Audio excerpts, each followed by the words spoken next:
दोस्तों, स्वागत है आपका हमारे YouTube channel Uttarakhand exam guide में। आई होप आप सभी बढ़िया होंगे। तो दोस्तों, अगर आप भी पशुधन प्रसार अधिकारी एग्ज़ाम की तैयारी कर रहे हैं तो आप हमारे चैनल के साथ जुड़ सकते हैं अगर आपको पार्ट ए और पार्ट बी की तैयारी करनी है। पार्ट ए सभी के लिए कंपलसरी है, सिलेबस यहाँ पे मेंशन भी किया गया है, जबकि पार्ट बी और सी में से कोई एक ऑप्शन आपको चूज़ करना पड़ता है। तो पार्ट ए और बी के रिगार्डिंग आपको हमारे चैनल में वीडियोस मिल जाएंगी।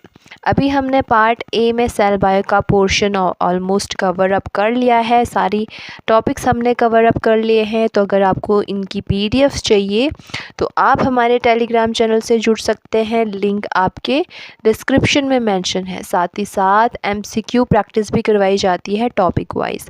तो अगर आपको जुड़ना है तो आप जुड़ सकते हैं। इसकी प्लेलिस्ट भी बना दी गई है, तो वहाँ से भी आप चेकआउट कर सकते हैं।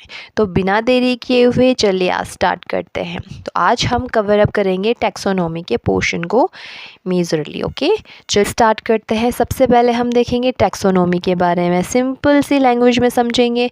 टैक्सोनॉमी क्या है? ब्रांच ऑफ बायोलॉजी है जो कि डील करती है आइडेंटिफिकेशन से, नॉमेनक्लेचर से एंड क्लासिफिकेशन से। किनके? ऑर्गेनिज्म के, बेस्ड ऑन उनकी सिमिलैरिटी और डिसिमिलैरिटी। यानी उनको पहले आइडेंटिफाई किया जाएगा ऑर्गेनिज्म को, फिर उनको नेमिंग दी जाएगी और उनको उनके सिमिलैरिटी और डिसिमिलैरिटी के हिसाब से उनका क्लासिफिकेशन किया जाएगा। ठीक है। और लिविंग ऑर्गेनिज्म को हायरार्की बेसिस पे क्या किया जाता है? क्लासिफाई किया जाता है। फादर ऑफ टैक्सोनॉमी किसे कहा जाता है? कैरोलस लिनियस को। तो ये आपको ध्यान में रखना है। इन्होंने क्या दिया था? बायनोमियल नॉमेनक्लेचर दिया था। ठीक है। अब दो टर्म है, एक तो होता है टैक्सोनॉमी और एक होता है सिस्टमैटिक्स। टैक्सोनॉमी में हम सिर्फ क्या करेंगे? क्लासिफिकेशन करेंगे, नॉमेनक्लेचर करेंगे और आइडेंटिफिकेशन करेंगे। जबकि सिस्टमैटिक्स में हम क्या देखते हैं? इवोल्यूशनरी रिलेशनशिप को भी इंक्लूड किया जाता है। किसमें? सिस्टमैटिक्स में। जबकि टैक्सोनॉमी में ये इंक्लूड नहीं किया जाता है। ठीक है।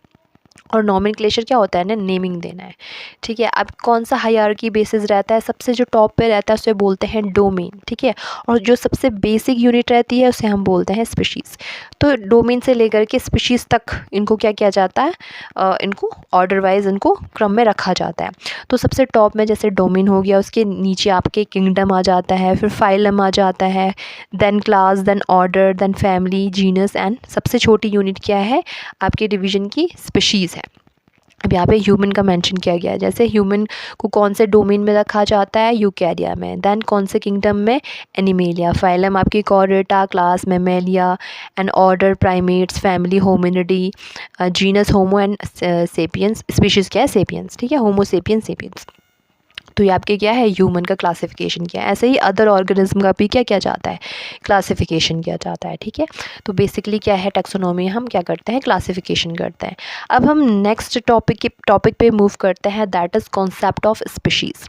तो सबसे पहले स्पीशीज़ क्या है? स्पीसीज क्या है? Group of organism that can interbreed in nature and produce fertile offspring. Simple सी भाषा में क्या है? ग्रुप है, ऑर्गेनिज्म का एक ग्रुप है, समूह है, जो कि आपस में नेचुरली क्या करेंगे? इंटरब्रीड करेंगे और क्या प्रोड्यूस करेंगे? Fertile offspring. अब इस टर्म को ध्यान से सुनना, मैं क्या बोल रही हूँ? फर्टाइल ऑफस्प्रिंग, यानी फर्टाइल उनके बच्चे भी होने चाहिए, तभी हम उसको क्या मानेंगे? एक स्पीशीज़ मानेंगे। ठीक है। ये क्या है? एक बेसिक यूनिट है क्लासिफिकेशन की। एंड जो मेंबर होते हैं, सेम मेंबर होते हैं स्पीशीज़ के, वो आपके प्रोड्यूस करते हैं फर्टाइल ऑफस्प्रिंग को। ओके।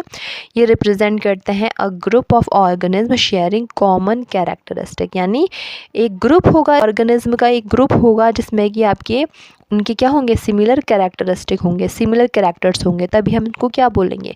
स्पीशीज़ बोलेंगे। और ये सारी चीज़ें उसमें मौजूद होनी चाहिए, तभी हम क्या बोलेंगे? स्पीशीज़ बोलेंगे।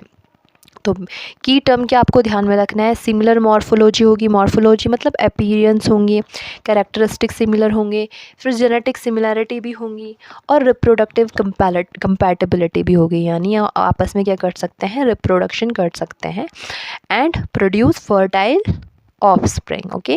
कॉमन क्या होगा उनमें? इवोल्यूशनरी हिस्ट्री होगी, यानी कॉमन एंसेस्ट्री भी होगी उनमें। इवोल्यूशनरी क्या होगा? कुछ ना कुछ रिलेशनशिप होगा। ठीक है। तो ये क्या है? आपके स्पीशीज़ का कॉन्सेप्ट है। अब इनको भी डिफ़ाइन करने के लिए, स्पीशीज़ को डिफ़ाइन करने के लिए अलग अलग साइंटिस्ट ने अलग अलग अपने हिसाब से क्या दिए? कॉन्सेप्ट दिए, जिसे हम बोलते हैं स्पीशीज़ के कॉन्सेप्ट। ठीक है। अब कुछ के अनुसार क्या क्या कॉन्सेप्ट रहे हैं, जैसे कि आपके टाइपोलॉजिकल या फिर मॉर्फोलॉजिकल स्पीशीज़ कॉन्सेप्ट, फिर है आपके biological species concept, then evolutionary species concept, phylogenetic species concept and ecological species concept. तो ये सारे साइंटिस्ट ने अपने अकॉर्डिंगली अपने हिसाब से क्या दिया, स्पीशीज़ के कॉन्सेप्ट दिया। इनको देखते हैं हम। सबसे पहले मॉर्फोलॉजिकल या फिर टोपोलॉजिकल स्पीशीज़ कॉन्सेप्ट जॉन रे ने से दिया था। अकॉर्डिंग स्पीशीज़ क्या है, species are identified based on morphological similarities and differences. इनके हिसाब से स्पीशीज़ को हम कैसे क्लासीफाई करते हैं, जो आपके सिमिलर अपीयरिंग स्पीशीज़ हैं उनको एक साथ रखेंगे और जो अलग दिखने वाले हैं वो अलग स्पीशीज़ होंगे, यानी on the basis of morphology, appearance, कैसे वो अपीयर हो रहे हैं उस हिसाब से उनको, अगर एक जैसे दिख रहे हैं कोई भी ऑर्गेनिज्म अगर एक जैसे दिख रहे हैं तो उनको क्या बोल दिया जाएगा, स्पीशीज़ बोल दिया जाएगा, अकॉर्डिंग टू ये मॉर्फोलॉजिकल जो स्पीशीज़ कॉन्सेप्ट है। ठीक है, जॉन रे ने से दिया था। अब इसका एडवांटेज तो क्या था, बहुत सिंपल और इजी एक्सप्लेनेशन है ये। ठीक है, और जो फॉसिल ऑर्गेनिज्म है उनके लिए यूज़फुल है, बट लिमिटेशन भी है इसकी। इन्होंने ये नहीं बताया कि भाई जेनेटिक वेरिएशन नाम की भी कोई चीज़ होती है। क्रिप्टिक स्पीशीज़ के बारे में नहीं बताया। अब क्रिप्टिक स्पीशीज़ क्या होता है ये डिफ़ाइन नहीं कर पाए। जैसे कि आपके अलग अलग स्पीशीज़ के ऑर्गेनिज्म होते हैं, बट उनमें कुछ ना कुछ सिमिलरिटी एक जैसे अपीयर भी होते हैं। कुछ स्पीशीज़ ऐसी होती है जिन्हें हम क्या बोलते हैं, क्रिप्टिक स्पीशीज़। ये तो डिफ़ाइन नहीं करता है। सेक्सुअल डायमॉर्फिज्म भी होता है, जैसे कि आपकी एक ही स्पीशीज़ में मेल और फीमेल का अपीयरेंस भी तो अलग अलग होता है ना। स्पेशली ये सेक्सुअल जो डायमॉर्फिज्म में है ये बर्ड्स में ज़्यादा देखा जाता है ना, जिसमें कलरफुल मेल एंड फीमेल का अपीयरेंस रहता है और अलग अलग दिखते हैं। तो ये तो एक ही स्पीशीज़ में आ जाते हैं ना, सेक्सुअल डायमॉर्फिज्म। देन ये भी ये नहीं बताता है। देन एज का डिफरेंसेस के बारे में, यानी एक ही स्पीशीज़ में आपके बेबी होगा, एडल्ट होगा, ओल्ड होगा, वो भी तो फिज़िकली डिफरेंट अपीयर करते हैं, तो इन्हें अलग स्पीशीज़ थोड़ी बोलेंगे, है ना। तो ये आपके इसके क्या है, लिमिटेशंस है।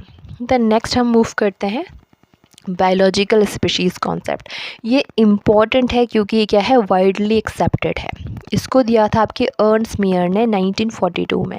ये क्या बताते हैं कि potentially interbreeding natural population that are reproductively isolated from other organism, यानी ऑर्गेनिज्म जो आपके नेचुरल पॉपुलेशन है वो क्या, उनके अंदर ये पोटेंशियल होता है कि नेचुरली क्या करें, वो आपकी इंटरब्रीड करें, और जो अदर ग्रुप है उनके साथ क्या रहेंगे, वो रिप्रोडक्टिवली आइसोलेटेड रहेंगे। यानी स्पीशीज़ वो हैं जो कि आपके एक ग्रुप ऑफ ऑर्गेनिज्म होगा जो कि उनके अंदर पोटेंशियल है नेचुरली क्या करने का, रिप्रोडक्शन करने का या फिर आपके इंटरब्रीड करने का। और वो क्या रहेंगे, जो अदर ग्रुप हैं जो उनसे सिमिलर नहीं है उनसे क्या रहेंगे, रिप्रोडक्टिवली आइसोलेट रहेंगे, यानी उनके साथ ब्रीडिंग नहीं करेंगे वो। ठीक है, रिप्रोडक्टिव आइसोलेशन मतलब unable to reproduce with other species, other groups. Okay, तो इनका मेन की फीचर क्या है कि इन्होंने इंटरब्रीडिंग कैपेबिलिटी को बताया और रिप्रोडक्टिव आइसोलेशन को बताया। ठीक है, रिप्रोडक्टिव आइसोलेशन जो अदर ग्रुप्स होंगे, ठीक है, इनके हिसाब से स्पीसीज़ का कॉन्सेप्ट ये है, और ये क्या है आपके वाइडली एक्सेप्टेड था। एडवांटेज तो यही है, वाइडली एक्सेप्टेड था, और इन्होंने रिप्रोडक्टिव रिलेशनशिप के बारे में बताया। क्या है लिमिटेशन इनका ये है कि ये एप्लीकेबल नहीं है आपके एसेक्सुअल ऑर्गेनिज्म में, जैसे कि ये बैक्टीरिया। ठीक है, उनमें थोड़ी इंटरब्रीडिंग वाला कॉन्सेप्ट होता है, और फॉसिल्स के लिए भी ये एप्लीकेबल नहीं था। ठीक है, तो मोस्ट वाइडली एक्सेप्टेड कौन सा स्पीशीज़ कॉन्सेप्ट है आपके, बायोलॉजिकल इवोल्यूशनरी स्पीशीज़ कॉन्सेप्ट पे। तो ये आपके दिया था सिम्पसन ने 1951 में। ये बताते हैं इवोल्यूशनरी हिस्ट्री के बारे में, यानी अगर स्पीशीज़ जो है उन वो क्या करेंगे, आपके जो इवोल्यूशनरी लीनिएज हैं, जो कैरेक्टर्स हैं, वो आपके मेंटेन रहेगा एक स्पीशीज़ में। ठीक है, और आगे क्या करेंगे, ये इवोल्यूशनरी जो लीनिएज है वो क्या रहेगा, एक स्पीशीज़ में मेंटेन रहेगा और दूसरे लीनिएज से क्या रहेगा, अलग रहेगा। यानी एक स्पीशीज़ का जो लीनिएज है, इवोल्यूशनरी लीनिएज है, वो क्या रहेगा, मेंटेन रहेगा और डिफरेंट रहेगा अदर स्पीशीज़ के लीनिएज से। ओके, ये एप्लीकेबल होता है आपके लिविंग और एक्सटिंक्ट दोनों ऑर्गेनिज्म में। ठीक है, इवोल्यूशनरी जो स्पीशीज़ कॉन्सेप्ट है दोनों पे ही अप्लाई होता है। देन हम मूव करेंगे फाइलोजेनेटिक स्पीशीज़ कॉन्सेप्ट पे। इनके अनुसार स्पीशीज़ क्या है, एक स्मॉलेस्ट ग्रुप ऑफ ऑर्गेनिज्म है जो कि शेयर करते हैं कॉमन एंसेस्टर को, यानी इनके एंसेस्टर क्या होंगे, कॉमन होंगे, और वो पोजेस करेंगे यूनिक कैरेक्टरिस्टिक को, क्या होगा उनमें, यूनिक कैरेक्टरिस्टिक होगा और कॉमन एंसेस्ट्री होगी, ठीक है। तो ये क्या डिफाइन करता है, इवोल्यूशनरी रिलेशनशिप को, और ये यूज़फुल है आपके जो मॉडर्न मॉलिक्यूलर टैक्सोनॉमी है, इसमें ये यूज़ होता है। आज के टाइम पे क्या होता है, फाइलोजेनेटिक स्पीशीज़ कॉन्सेप्ट ज़्यादा यूज़ होता है, ठीक है। देन हम मूव करेंगे नेक्स्ट जो स्पीशीज़ कॉन्सेप्ट था, that is ecological species concept. अब इनके अनुसार स्पीशीज़ क्या है, is a group of organism occupying a specific ecological niche, ठीक है। यानी इनके हिसाब से स्पीशीज़ क्या है, एक ग्रुप ऑफ ऑर्गेनिज्म है जो कि एक पर्टिकुलर नीश में रहते हैं, एक पर्टिकुलर एनवायरनमेंट में रहते हैं। नीश मतलब जहाँ पे हमारा मोस्ट ऑफ द टाइम व्यतीत होता है, हमारा फंक्शनल एरिया, ठीक है। हैबिटेट क्या होता है, एक बहुत बड़ा ब्रॉड एरिया होता है, और नीश माने जहाँ पे हम एक्चुअली रहते हैं, हम काम करते हैं, ठीक है, वो हमारा नीश हो गया। तो इनके हिसाब से स्पीशीज़ क्या है, जो कि एक पर्टिकुलर इकोलॉजिकल नीश में रहते हैं। ये इसमें क्या दिखाते हैं, हैबिटेट के बारे में बताते हैं, रिसोर्सेज के बारे में बताते हैं, और इकोलॉजिकल रोल इसमें डिफाइन करते हैं इकोलॉजिकल स्पीशीज़ कॉन्सेप्ट में, ठीक है। आपको की पॉइंट क्या ध्यान में रखना है कि जो मॉर्फोलॉजिकल स्पीशीज़ कॉन्सेप्ट है, ये based that is based on physical appearance. Biological species concept में वाइडली एक्सेप्टेड है, इनके ये भी ध्यान में रखना है, अर्न्स्ट मेयर के द्वारा ये दिया गया था, और ये reproductive isolation and interbreeding capability को डिफाइन करता है। इवोल्यूशनरी स्पीशीज़ कॉन्सेप्ट में इवोल्यूशनरी लीनिएज के बारे में बताता है। फाइलोजेनेटिक में कॉमन एंसेस्ट्री के बारे में बताता है। इकोलॉजिकल में इकोलॉजिकल नीश के बारे में बताता है, ओके। स्पीशिएशन क्या होता है, वो प्रोसेस जिसके की द्वारा आपकी नई स्पीशीज़ राइज होती है, बनती है, ठीक है। इसमें भी बहुत सारी चीज़ें आती है, बट ना डेप्थ में हम नहीं जाएंगे। फिर एक मॉडर्न व्यू ऑफ स्पीशीज़ भी है, जो कि आपके बताता है कि जो स्पीशीज़ बनती है उसमें बहुत सारे डायनेमिक क्या है, इवोल्यूशनरी इसका रोल है, बहुत डायनेमिक तरीके से स्पीशीज़ बनती है, उसका इवोल्यूशन होता है। और इसमें क्या होता है, आजकल के टाइम पे क्या होता है, एडवांस मॉलिक्यूलर टेक्निक्स का यूज़ किया जाता है स्पीशीज़ के आइडेंटिफिकेशन में, और इसमें बहुत सारी चीज़ें इंक्लूड हो जाती है, जैसे जेनेटिकल रोल आ जाता है, इकोलॉजिकल आ जाता है, रिप्रोडक्टिव फैक्टर्स आ जाते हैं, फाइलोजेनेटिक, ये सब चीज़ों को कंबाइन करके आजकल का क्या है, मॉडर्न स्पीशीज़ का कॉन्सेप्ट आता है, ठीक है। तो इतना डेप्थ में हम नहीं जाने वाले, ओके। फाइलोजेनेटिक जो स्पीशीज़ कॉन्सेप्ट है, ये अप्लाई होता है ए सेक्शुअल जो ऑर्गेनिज्म है, जैसे बैक्टीरिया वगैरह, इन पे भी अप्लाई होता है। इसमें फॉसिल्स पे भी अप्लाई होता है, और इसमें क्या इंक्लूडेड होता है, डीएनए एनालिसिस इसमें इंक्लूड होता है, इसलिए आपके मॉडर्न मॉलिक्यूलर टैक्सोनॉमी में यूज़फुल होता है, ठीक है।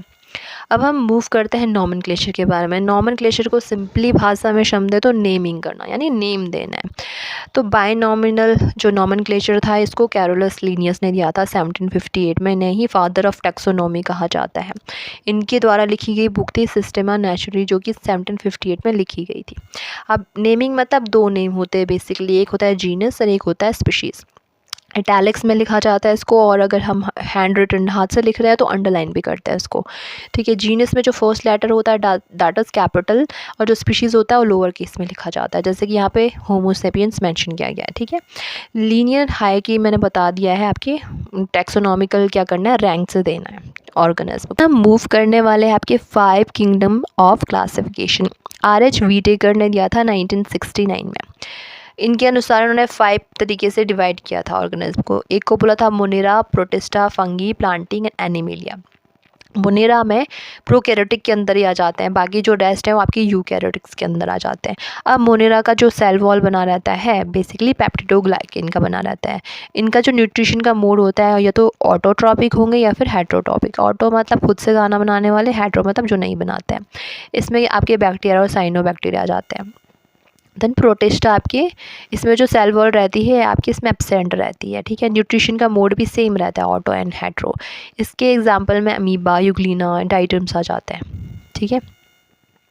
और फंगी में अगर हम देखें तो फंगी में आपके काइटिन की बनी होती है सेल वॉल, सैप्रोफाइटिक होते हैं, यानी डेड मटेरियल के ऊपर ये खाना अपना फीड करते हैं।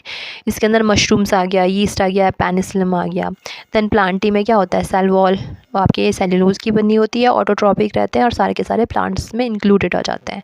देन एनिमेलिया आपके इसमें कोई भी सेल वॉल नहीं रहती है और हेट्रोट्रॉपिक ही रहते हैं और सारे के सारे एनिमल इसमें इंक्लूडेड हो जाते हैं। तो R.H. व्हीटेकर का ये क्या था, 5 किंगडम ऑफ क्लासिफिकेशन। अब हम